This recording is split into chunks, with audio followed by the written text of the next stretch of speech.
Graça e paz do Senhor Jesus a todos. Ontem nós fomos interrompidos bruscamente. Eu estava falando sobre o senhorio do Senhor Jesus quando a bateria do meu celular terminou.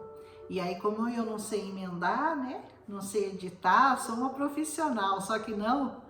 Eu vou terminar hoje só para dar uma encerrada no pensamento de ontem, que é falando sobre o senhorio do Senhor Jesus, né?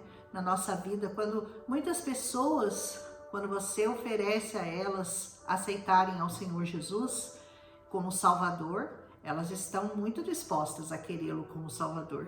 Mas quando você o oferece como Senhor da vida delas, que vai controlar todas as áreas da vida dela, na santidade, no amor, na dedicação, no tempo, nas orações, nos jejuns, nos louvores, no compromisso com a igreja do Senhor Jesus, aí elas não querem. Elas só querem que Jesus as sirva, mas elas não querem servi-lo. E isso é um grande erro, porque Ele é Senhor. Ele jamais vai simplesmente se servir. Ele pode até te servir por amor, porque você o serve, mas você esperar que você vai ser o Senhor dele é complicado, porque ele criou todas as coisas. Ele é o Senhor. Ele é o Senhor. Entenda isso. É ele que tem que ter o senhorio da sua vida. Então, assim eu finalizo o pensamento de ontem, quando eu estava terminando esse vídeo, mas eu acabei sendo desligada no meio da gravação. E agora nós entramos em Hebreus capítulo 2, que alerta justamente para isso, para que você dê atenção, para que você preste atenção, para que você considere diligentemente aquilo que está escrito lá em Hebreus capítulo 1. Diz assim: portanto, convém-nos atentar, dar muita atenção, com muito mais diligência, para as coisas que nós já temos ouvido, para que em tempo algum nos desviemos dela. Toma muito cuidado para você jamais se desligar, para você se desviar desse caminho, porque ele é único, é um caminho, não tem atalhos. O Senhor Jesus é um caminho único.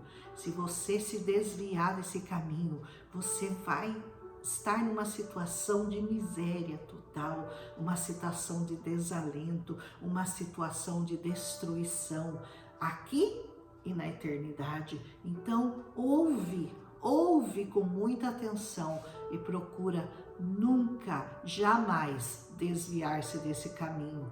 Por quê? Ele diz: porque se a palavra falada pelos anjos permaneceu firme, e toda transgressão e desobediência recebeu a justa retribuição, imagina como que nós escaparemos. A palavra diz: como escaparemos nós, se não atentarmos para uma tão grande salvação, a qual, começando a ser anunciada pelo Senhor, foi-nos depois confirmada pelos que a ouviram. Ou seja, se nem os anjos escaparam por causa da sua desobediência, por causa da sua transgressão, imagina você. Imagina se você vai escapar do julgamento e da condenação eterna. Certamente não irão. Ninguém vai escapar da condenação eterna se não estiver servindo ao Senhor Jesus, se não estiver andando nos caminhos do Senhor, porque a salvação que foi anunciada a você, ela é grande, ela é poderosa, ela é verdadeira, ela é digna de aceitação. E aos que não aceitarem, não há nenhuma outra possibilidade. Deus não tem plano B, Ele só tem esse plano de salvação. Então, aceite. É tão mais simples, é tão mais fácil, é tão mais seguro aceitar o Senhor Jesus como único e suficiente Salvador da sua vida. Aleluia. Testificando, diz a palavra, porque houve uma testificação daquilo que Deus prometeu. Ele testificou. Sabe como que ele testificou? Testificou por meio de sinais, por meio de milagres, por meio de várias maravilhas e dons do Espírito Santo, que foram distribuídos à vontade para quem quisesse. Então não foi só uma promessa, houve uma testificação, houve uma comprovação de que tudo aquilo que estava sendo falado, prometido, era verdadeiro, era digno de aceitação. Como que você pensa em escapar da condenação se você não aceitar essa palavra, se você não aceitar esse evangelho para a sua vida? Não existe uma possibilidade para você. Ele diz, porque não foi aos anjos que ele sujeitou ao mundo futuro, de que nós falamos, mas em certo lugar testificou alguém dizendo, o que é o homem para que dele você se lembre? Ou o filho do homem para que o Senhor o visite? Tu o fizeste um pouco menor do que os anjos, de glória e de honra tu o coroaste e o constituíste sobre as obras das tuas mãos. O Senhor o fez grande, o fez acima de todos os homens, de todos os anjos. Ele diz, todas as coisas lhe sujeitaste debaixo dos pés. Ora, visto que ele sujeitou todas as coisas, nada deixou que não lhe esteja sujeito. Não há nada debaixo do céu, debaixo da terra, que não esteja sujeito ao Senhor Jesus. Mas agora ainda não vemos que todas as coisas estão sujeitas a Ele. Você ainda não consegue ver isso porque tudo não se cumpriu, porque a palavra final ainda não se cumpriu. Mas você verá que todas as coisas lhe foram sujeitas. Mas você consegue já ver isso com os seus olhos da fé. Você não precisa esperar as coisas acontecerem, você pode crer. Você pode crer. Essa palavra te dá toda a condição de você crer em tudo aquilo que está escrito. Vemos, porém, coroado de glória e de honra aquele Jesus, o nosso Jesus, que fora feito um pouco menor do que os anjos por causa da paixão da morte, para que pela graça de Deus ele provasse a morte por todos. Deus, o próprio Deus, o fez um pouco menor que os anjos. Ele tomou a forma de homem, então ele foi feito um pouco menor que os anjos. E mais do que isso, ele teve que provar a morte, ele teve que passar pela morte, para que Deus pudesse elevá-lo e dar-lhe o nome que é sobre todo o nome. Porque convinha, era conveniente, era importante que aquele para quem são todas as coisas e mediante quem tudo existe, trazendo muitos filhos à glória, consagrasse pelas aflições o príncipe da salvação deles. Isso era necessário, foi o plano de Deus de salvação.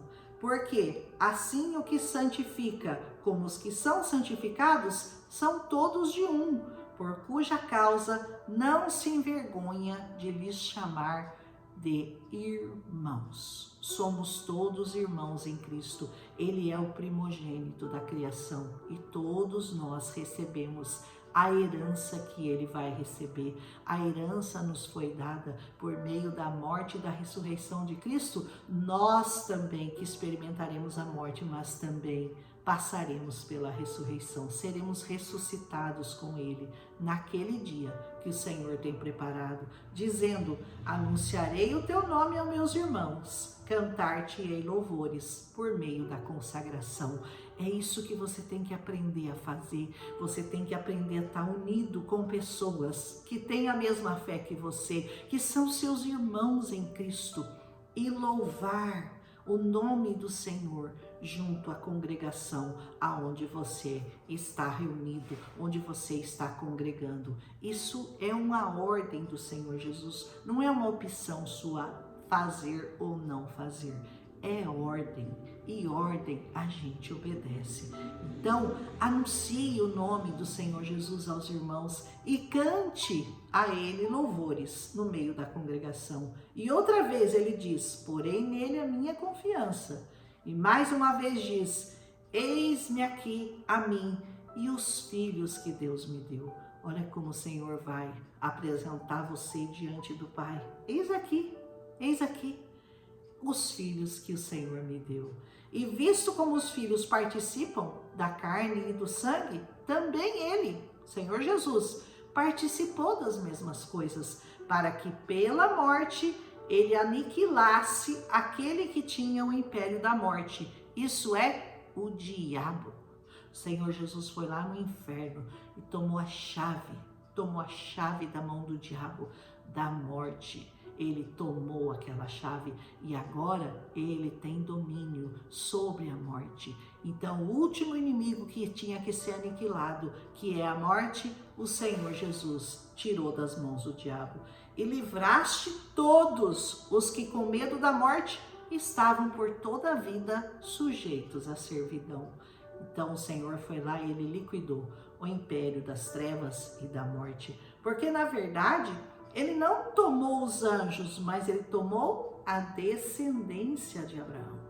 Ele foi lá e ele começou a resgatar a descendência de Abraão até chegar a nós. Por isso convinha que em tudo ele fosse semelhante aos irmãos. Jesus precisava ser semelhante a nós em carne, passar pelas nossas mesmas dores, passar pelas nossas inseguranças, passar pelas nossas incertezas. Ele precisava provar tudo que nós provamos na carne para poder derrotar o diabo e mostrar que ele venceu tudo, a carne, ele venceu as dores, ele venceu tudo por sua causa, para que você pudesse vencer com ele. Para ser misericordioso e fiel sumo sacerdote daquilo que é de Deus, para expiar os pecados do povo. Porque naquilo que ele mesmo, sendo tentado, padeceu, ele pode socorrer aos que são tentados. Sabe por que Jesus pode nos socorrer nas nossas tentações e vencer junto conosco as nossas tentações? Porque ele aceitou passar por todas elas. Ele passou por todas as tentações, por todas as aflições e por todas as dores que hoje nós sentimos. Mas ele provou que é possível vencê-las, porque ele estava com o Pai e hoje nós estamos com o Pai, com o Filho e com o Espírito Santo ao nosso lado, vencendo essas batalhas, vencendo essas tentações. Em tudo ele foi provado e em tudo ele foi aprovado. Seja você também aprovado por Deus em todas as suas tentações, porque Jesus venceu e nós com ele também venceremos. E assim nós terminamos o 2º capítulo de Hebreus, uma palavra muito profunda, uma palavra muito maravilhosa, que fala dessa necessidade de Deus ter enviado o seu Filho na forma humana para passar por tudo que nós passamos e assim vencer todas as provações, todas as tentações, inclusive a morte, para que nós pudéssemos herdar a vida eterna com ele. Que o Senhor fale ao seu coração. Se você gostou, deixa seu like. Amanhã nós continuamos com esse maravilhoso livro Hebreus, capítulo 3. Abraços, até amanhã. Aleluia.